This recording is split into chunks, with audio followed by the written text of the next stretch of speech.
The wonderful Lady of Lesbos writes, heterosexuality is forced on women from damn near birth. Sexuality itself is entirely defined and studied by men on men. Women were never considered if you actually read Sexologist. It was just plastered over women the same way medicine is after male-specific trials. This is one of 18. She goes on to say, and like medicine, it doesn't fit because men and women are different. So no, I refuse to define my sexuality within the terms and parameters set by men, most of whom hated women or saw us as less human.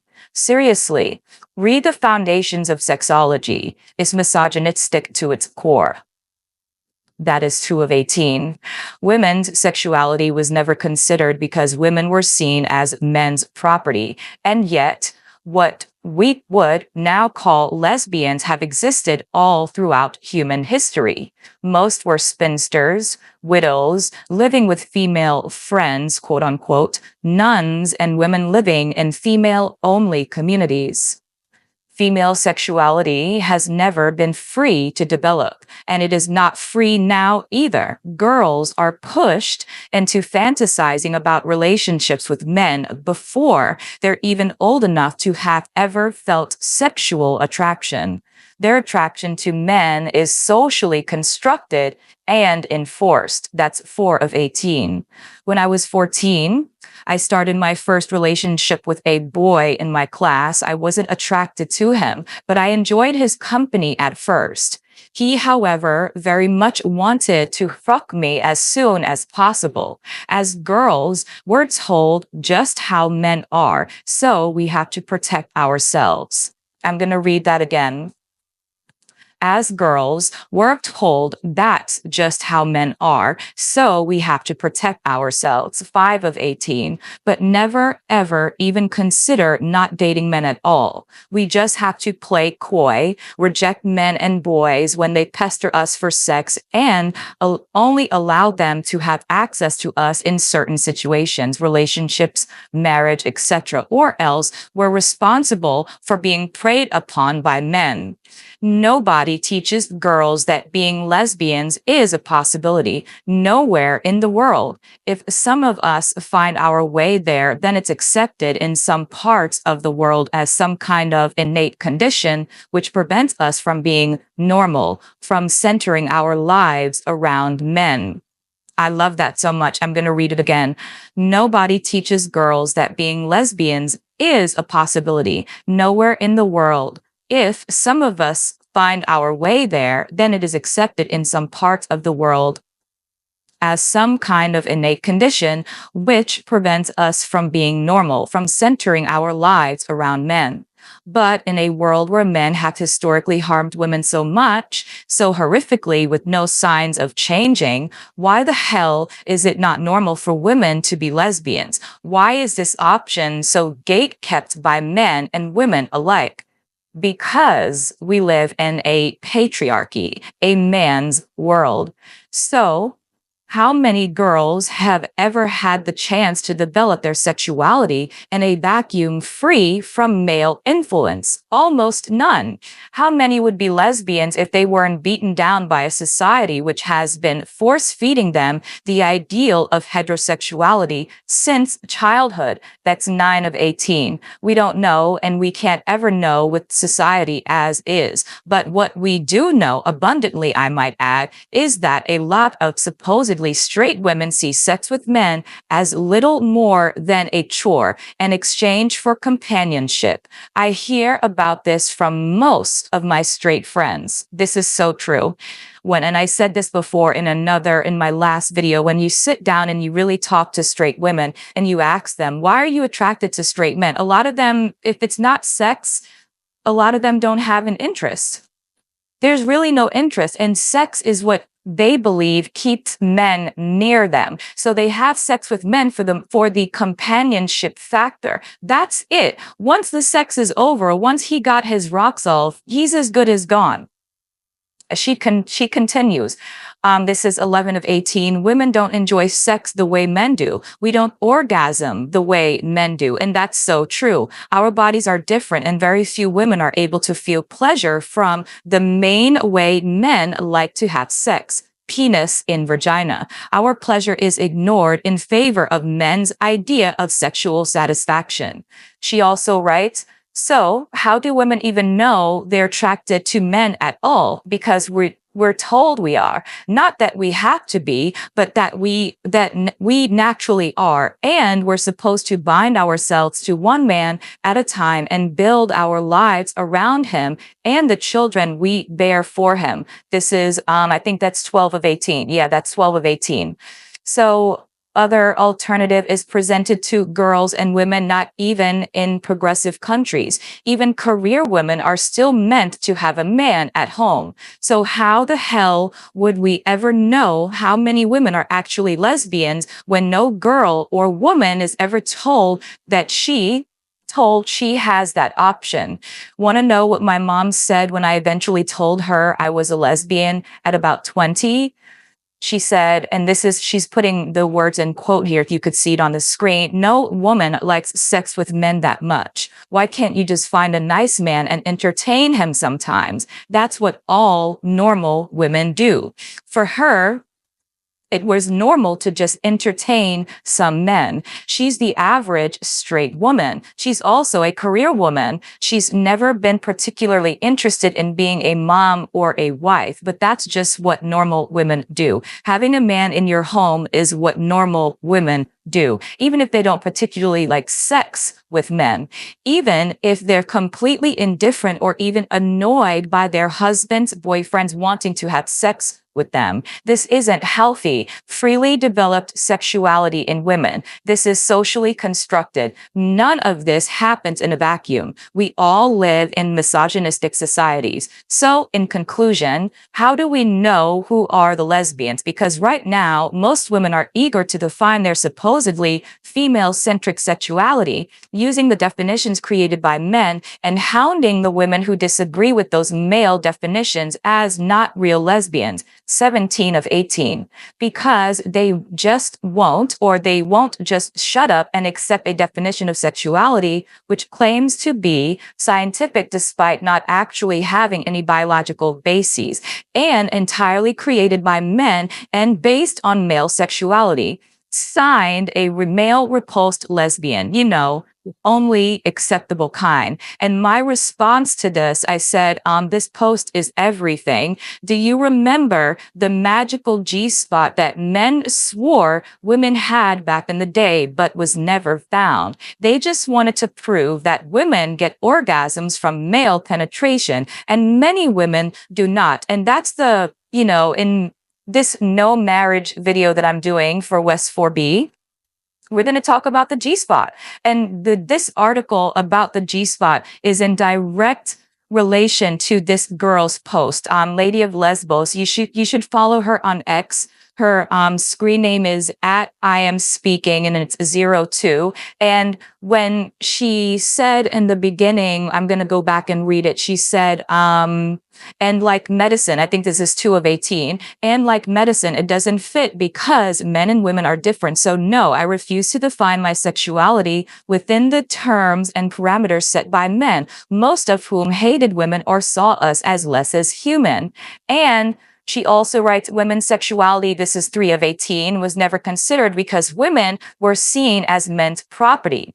Right? And this is the best one. Female sexuality has never been free to develop, and it is not free now either. And we spoke about this in my last video where I told you that I have a friend who works in this clinic, and she's saying that the amount of young girls that are coming into the clinic and being diagnosed with throat cancer shows you the type of pornography their boyfriends are watching and what they're participating in to get their boyfriends off. Right? So She's right. Female sexuality has never had freedom to develop. Women are claimed to be attracted to men, but a lot of them don't know why. And we see this all the time.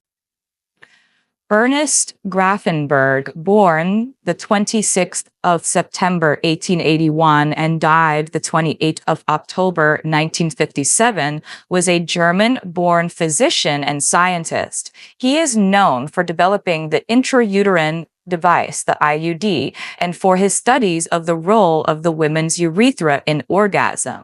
The G-spot is named after him.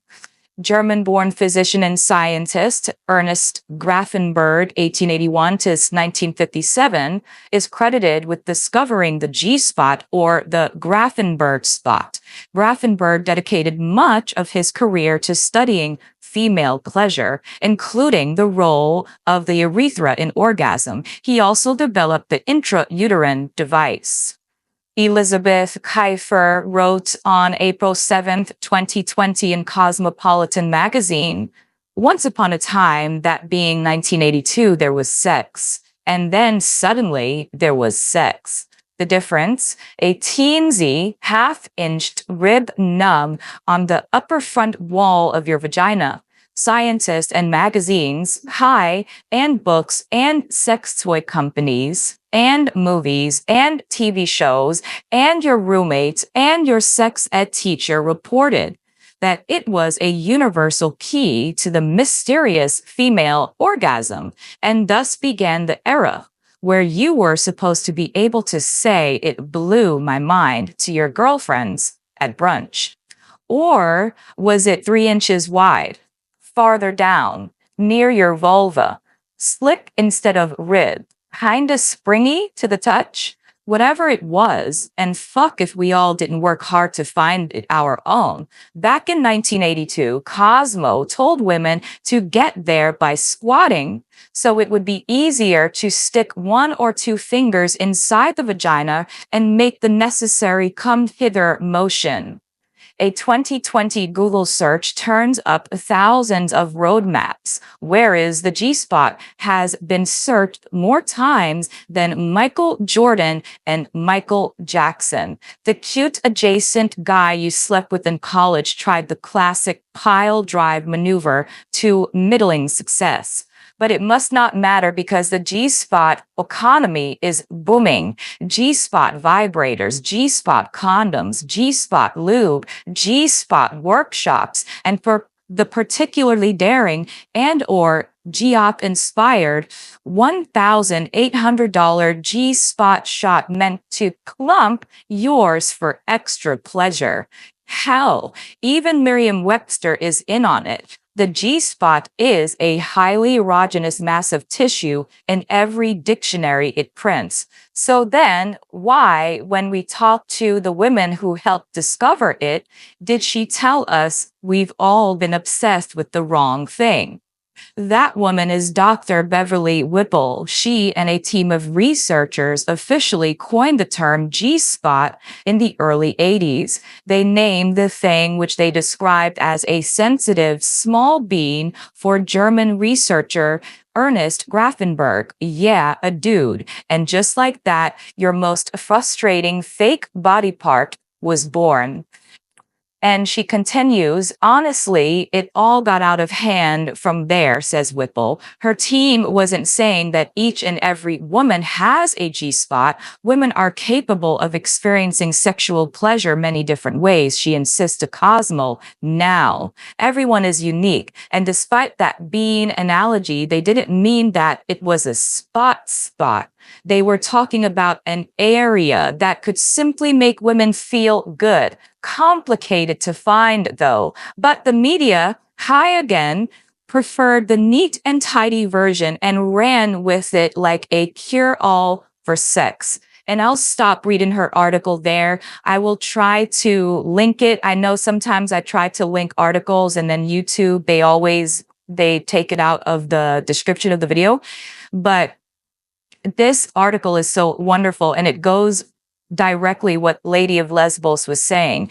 Basically, at the end of the day, when it comes to programming women to believe something, this is a worldwide effort. And you just saw it here with the invention of the G-spot. Now, 20, 30, 40 years later, there's no such spot. But it's very convenient that this spot was located on the inside of the vagina where men love to get their pleasure, right? So when it comes to heterosexuality and this belief that all women should be married to men, should have sex with men, this is a programmed belief. And I think that is what Lady of Lesbos was saying. And I love the fact that she mentioned that, because again, when we go into these comment section and we really listen to what women are saying, they're not having a good time with men. They're not even having a good time in marriage anymore. You're not. When it comes to marriage, more and more women are opting out of being married to these men because it's not beneficial. And I said this in another video. I think this is the video that I spoke about Islam when I talked about, there's some women out there and they love marriage, and usually they love marriage for the perks that they get in that marriage. So for example, if you were to ever speak to a Muslim woman and she's, rah-rahing on how wonderful Islam is, you really sit down and you talk to her, and her benefit in that religion is she'll tell you clearly, I don't have to work.